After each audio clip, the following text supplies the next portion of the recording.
They were cleaner, they were tougher around the ball, they dialed up pressure, and we didn't handle it. We don't have to bring our passports for the to start the game to show our age. We just, you guys keep adding the numbers up, and we'll keep banking on our experience.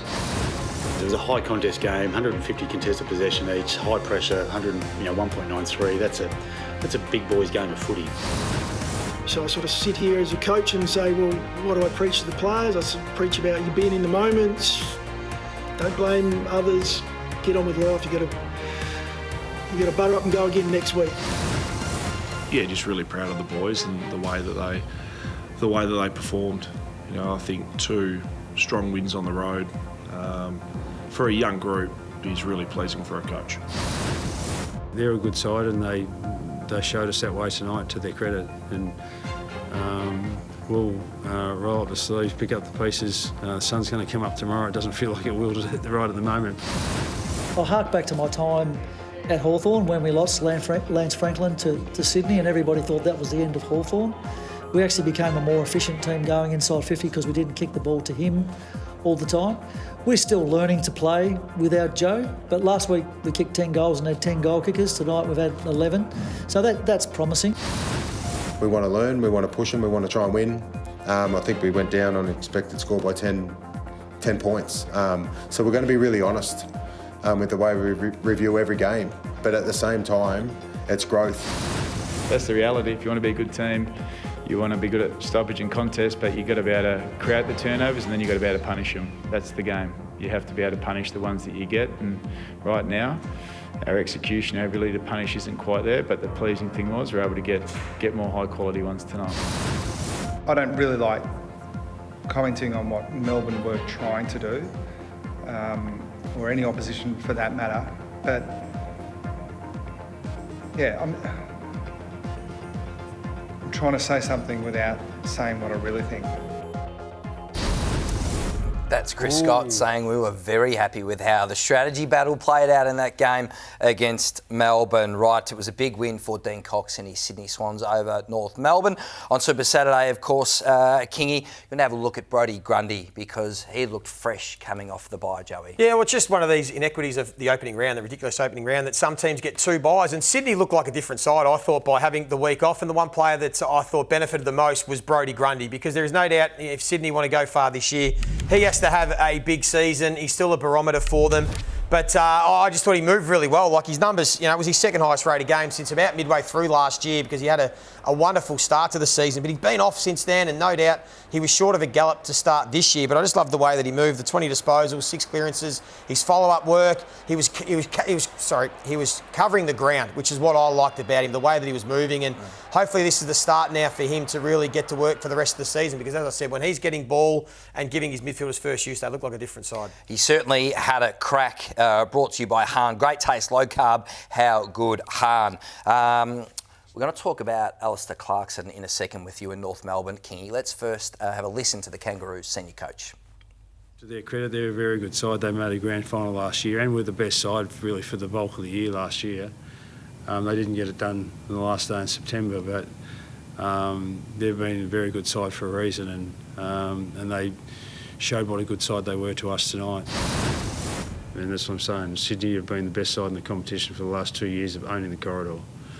And they owned it tonight. And we knew that going into the end of the game. And the challenge for us was to try to work out how we could get the ball into the corridor more often, but they forced us wide, which was to their credit. No disrespect to Alastair Clarkson, but I thought there was a few excuses in his press conference there. Excuses? My God. This team is not the team that played grand final day, and far from it. I mean, look at some of the names that have come in and some of the names that have gone out. Yep. It is half the team. That team is on par with what the Kangaroos put to the park on Saturday, and they were humbled. I just think you're talking to your members in these press conferences, and to be disingenuous like this and to suggest that they are the grand final team of last year is 100% wrong. He knows that. He's playing with words. And it's a dangerous game to try and fool the North Melbourne faithful, because it can end really ugly. So just stick to the facts, be honest.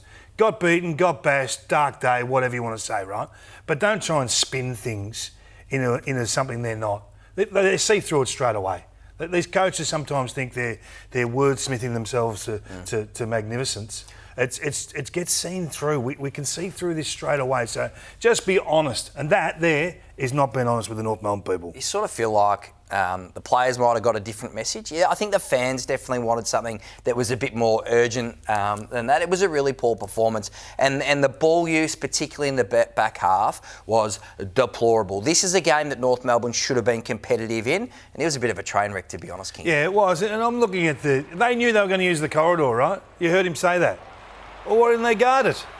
Why didn't they protect it? Yep. If the Swans want to come through there, then surely that's the first starting point. I mean, I think we've shown this a couple of times already, Joey.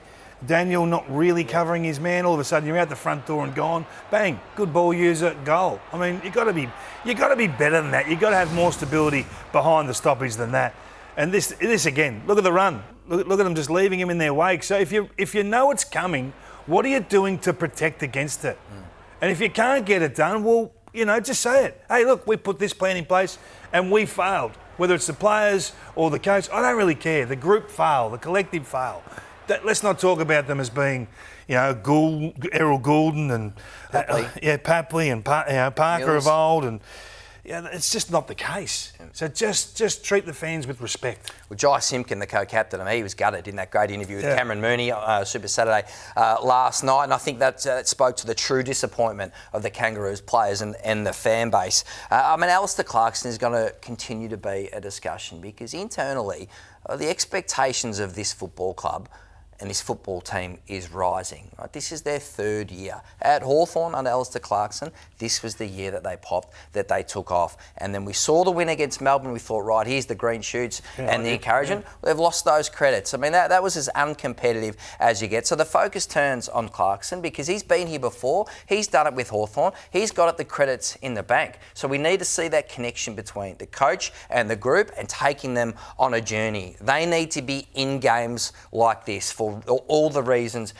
you just said. So he'll continue to be in the spotlight and they need to turn it around. You have a look at their next games. I mean, they'll get destroyed by Gold Coast on that evidence. They've got to be tougher and harder for longer. You just can't give up another 100 points week in, week out. They do it 70% of the time over the last 3 years. Continue to be a story. Richmond were competitive against the reigning premier at the MCG on Saturday. Kingy, you want to have a look at the rebound game of the Lions? I just think their rebound game was strong. We don't really need to see Brisbane at their best. We've seen it for years. But, Joey, you're going to have wins like this where you effectively check out. They got to 55 points in front. They've done the job. I think when you're a good side, you can sometimes just win in third gear. That's what I was going to say. It feels like they're in second or third gear. Yeah. They're getting the job done. They can put the foot down when they have to, and they're just building their way into it. But they've got a long way to go. They're playing the long game this year, Brisbane. That's for sure. Amazing goal by Will Ashcroft, who keeps taking his game to a new level.